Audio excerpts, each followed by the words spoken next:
Good evening and thanks for joining us. Officials with the Ontario Provincial Police have confirmed that a criminal investigation into the members of the Thunder Bay Police Service is underway. The Ministry of the Attorney General, sent that request to the OPP in December. Other than saying that they'll complete a thorough and independent investigation, OPP officials would not confirm which members are under review and couldn't speculate how long it will take. This probe is not connected to the one currently being done by the Ontario Civilian Police Commission. A Thunder Bay Police spokesperson says their members will fully cooperate with the investigation but wouldn't comment further. Police Board Chair Kristen Oliver expressed concern upon hearing of the investigation but says she respects the process. And she maintains the board is not suspending Chief Sylvie Hoth and will not do so unless there are objective findings that lead to such a decision. Significant layoffs are on the horizon at the Alstom rail car plant in Thunder Bay. Alstom plans to temporarily lay off the bulk of its workforce in stages starting next month. According to several employees, almost 300 of the nearly 400 people currently on payroll will be affected by the cuts. Some workers will be unemployed for 4 months, while others will have to go a full year before they're back at Alstom. The company deemed the layoffs necessary because of contracts with U.S. customers are winding down, while work on new contracts isn't ready to begin. Starting next year, Alstom Thunder Bay will build 60 new streetcars for the Toronto Transit Commission and will also refurbish 94 GO Transit rail coaches. The two projects should guarantee about 400 jobs at the plant for 2 years and bolster the company's effort to secure larger contracts. The company expects to begin recalling workers in late summer or early fall, with a return to current employment levels by March or April of 2023. COVID-19 hospitalizations continue to decline across the province, but that's not the case here. The number of COVID patients at the Regional Health Sciences Centre increased over the long weekend. 46 people are being treated for COVID-19 at the regional hospital, up from 38 on Friday. And the number of ICU patients has risen from 10 to 12. The hospital is nearly 104% full, and the occupancy rate inside the intensive care is up over 86%. The Thunder Bay District Health Unit is reporting 210 new infections over the long weekend, and there are now 342 active cases across the district. That's up from 315 on Friday. Last week saw 355.5 cases per 100,000 people, 10 fewer than the week prior, but the weekly test positivity rate increased to 25%. Over in the Northwestern Health Unit, the number of active cases has fallen sharply. It's now at 280. On Friday, there were 442 active infections. As of Friday, there were 6 people hospitalized in the NWHU's catchment area, and the 7-day test positivity rate there has risen to 27.7%. A 26-year-old has been acquitted in the 2017 death of Braden Muniz. The judge ruling the second-degree murder trial of Patrick OKeefe took place today, with the Crown failing to prove that he was responsible beyond a reasonable doubt. An 18-year-old Muniz was found dead in a bush near the Marina Park overpass on August 6 of 2017. It was concluded that the two were likely together the night before, but evidence could not prove O'Keefe was responsible for the assault that resulted in Muniz's death. The 8-day trial in October included testimonials from two who observed the pair together, but there were no witnesses to an altercation between O'Keefe and Muniz. DNA from Muniz was found under O'Keefe's fingernails, though it could not be identified or could not definitely be concluded how it ended up there. Premier Doug Ford has followed through on a plan to eliminate license plate sticker and renewal fees. It's an effort to save drivers money, but at what cost? The announcement comes just a few months before the provincial election. As MPPs returned to Queen's Park today, the Premier faced questions about that announcement and his handling of the convoy protests in the province. Colin DeMello has more. This is going to be a vital few weeks at Queen's Park, the final legislative session before the next provincial election. Voters will head to the polls on June 2nd. While there will be a lot of squabbling in the days to come, today, though, the NDP was focused on the past few weeks in the Ottawa occupation and the Ambassador Bridge blockades. As Ontario politicians returned to Queen's Park, the Ford government was immediately on the defensive over the Ottawa occupation and the province's response. Premier Doug Ford declared a state of emergency 2 weeks after the encampment first began. This government could have protected our communities and protected our economy much, much sooner, but they chose not to do so. So my question is, why did the Premier not use the tools that he had to stop the occupation sooner, rather than let them fester in Ottawa and in Windsor? The Solicitor General would not touch on the timeline, but said police were given the resources they needed to break up the blockades. The tools that the police have been using safely, professionally, carefully, have been working. They were given multiple warnings. They were asked to leave. They were encouraged to leave. They were told what was going to happen if they did not leave. That has happened. And again, I will say, it has happened safely. And now that Ottawa is unoccupied, the government is being asked about businesses that were forced to close and employees who lost money. The government says more information is coming. We recognize these are very unique circumstances, and that's why I will have more to say in the very near future about supporting those businesses. To kick off the final session of the legislature, Premier Doug Ford made a splashy promise. The government will be eliminating license plate stickers and renewal fees, and drivers in Southern Ontario will be refunded the cost of that sticker from the past 2 years.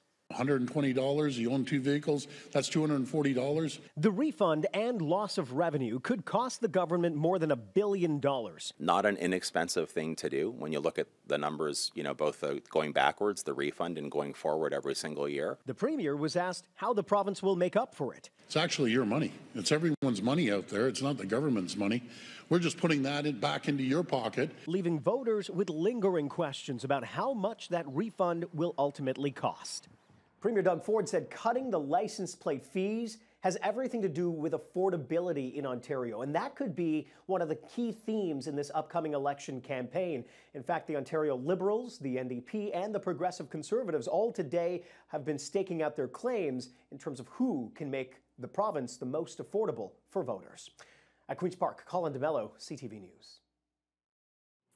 It was an extended session for the House of Commons this long weekend as parliamentarians, including Kenora's Eric Malillo, debated the Trudeau's government's historic decision to invoke the Emergencies Act. It came following a brief shutdown of Parliament Friday as police moved in to clear the convoy occupation in Parliament Hill. Prior to the vote, Malillo spoke out about the need to tone down the rhetoric in the chamber. I'm truly disturbed by it, and I've been disgusted by it, Madam Speaker. The polarization that we're seeing across the country, the polarization that we're seeing in this chamber, needs to stop. Malillo says the speech was something he'd been thinking about for about a week, as the language used by both the protesters outside and the politicians inside the House of Commons ramped up in intensity and diversiveness. He believes when the Prime Minister Justin Trudeau stood up in the House and claimed the Conservatives stand with people who wave swastikas, it started a chain reaction of rhetoric that was only increased since.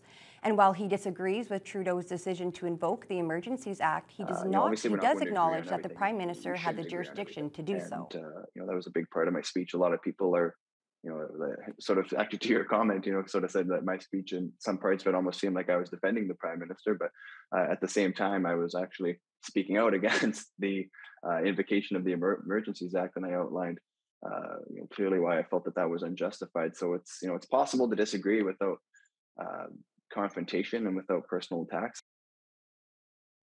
Malillo has since returned to his riding as the House of Commons is now on a break, while the Senate now debates the decision to invoke the Emergencies Act. The Thunder Bay Coalition to End Human Trafficking hosted its annual awareness event at the Intercity Shopping Centre today. The goal is to provide the public with information about human trafficking and raise awareness about the community's many resources for victims and survivors. Alex Flood has the details. Tuesday marked National Human Trafficking Awareness Day, as organizers from a variety of community services came together at Inner City Shopping Centre to share important information surrounding human trafficking. A number of booths were set up to offer their own resources while shedding light on the deep impact it's had on Thunder Bay.